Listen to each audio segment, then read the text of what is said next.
కేంద్ర ప్రభుత్వం ప్రవేశపెట్టిన మధ్యంతర బడ్జెట్పై తెరాస పెదవి విరిచింది. రైతు బంధు స్ఫూర్తితోనే కర్షకుల కోసం ప్రధానమంత్రి కిసాన్ సమ్మాన్ నిధి పథకం తెచ్చారని తెరాస కార్యనిర్వాహక అధ్యక్షుడు కేటీఆర్ అభిప్రాయపడ్డారు. ఎన్నికల కోసమే పద్దు ప్రవేశపెట్టినట్లుందని ఎంపీలు కవిత, వినోద్ ఆక్షేపించారు.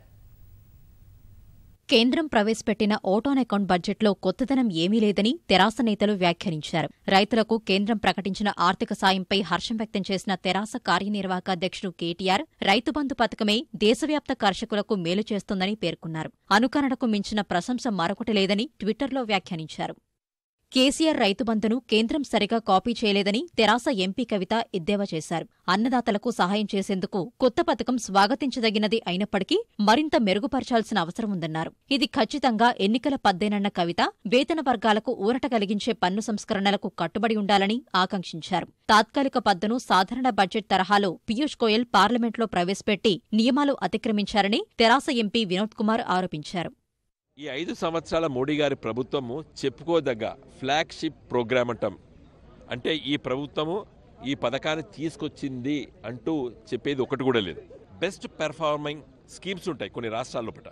కాబట్టి వాటిని అనుకరించడము, వాటిని అమలుపరచడం తప్పులేదు. కానీ పూర్తి స్థాయిలో కూడా మోడీ గారి ప్రభుత్వం దాన్ని స్వీకరించలేదనేది నా ఆక్షేపణ. ఏదేమైనప్పుడు కూడా ఇలాంటి పాలసీ డెసిషన్స్ ప్రకటించేటువంటి నైతికత ఈ ప్రభుత్వానికి లేదు.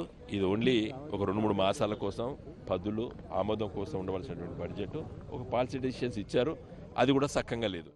ఈ బడ్జెట్లో తెలంగాణ రాష్ట్రం యొక్క పథకాలు కూడా ఆదర్శవంతంగా నిలిచాయి. భారతీయ జనతా పార్టీ చేపట్టినటువంటి పథకం కేవలం కేసీఆర్ గారి ఇన్స్పిరేషన్తోని, కేసీఆర్ గారి ఆలోచనతోని ఇవాళ దేశవ్యాప్తంగా ఉండేటటువంటి రైతులందరూ కూడా లాభం జరుగుతున్నందుకు కేసీఆర్ గారి యొక్క నాయకత్వ లక్షణాల పట్ల మేమందరం కూడా మళ్ళొకసారి సగర్వంగా ఆనందాన్ని వ్యక్తం చేస్తూ ఉన్నాం. మన దగ్గర ఉండేటటువంటి రైతు బంధులో సంవత్సరానికి 2 పంటలకు ఎకరానికి 5,000 రూపాయలు మనం ఇస్తా ఉన్నాము.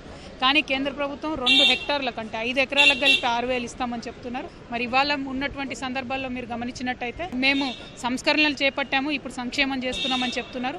చేపట్టినటువంటి సంస్కరణల్లో ఏ ఒక్క దానికి కూడా రిజల్ట్ సరిగా రాలేదు. నల్లధనం ఎంత వెనక్కి తీసుకొచ్చారంటే చెప్పలేని పరిస్థితి. డిమానిటైజేషన్ తర్వాత ఎన్ని డబ్బులు వచ్చాయంటే చెప్పలేనటువంటి పరిస్థితి. కానీ ఇప్పుడు మాత్రం మళ్ళా సంక్షేమం చేస్తున్నామని చెప్పి తెలంగాణ మోడల్ అంతా కూడా తీసుకున్నారు.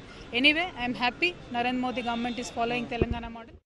కేటీఆర్ ట్వీట్పై ఎంఐఎం అధ్యక్షుడు అసదుద్దీన్ ఓవైసీ స్పందించారు. ప్రధానికి కాపీ పేస్టు చేయడం తప్ప కేసీఆర్ మాదిరిగా దేశాన్ని ముందుకు తీసుకెళ్లే సొంత ఆలోచనలు, దృష్టి లేవని అసద్ వ్యాఖ్యానించారు. రైతు బంధును కేంద్రం అనుసరించడం, రైతు సమస్యలు పరిష్కరించడంలో కేసీఆర్ దూరదృష్టి, చురుకుదనానికి అద్దం పట్టాయన్నారు.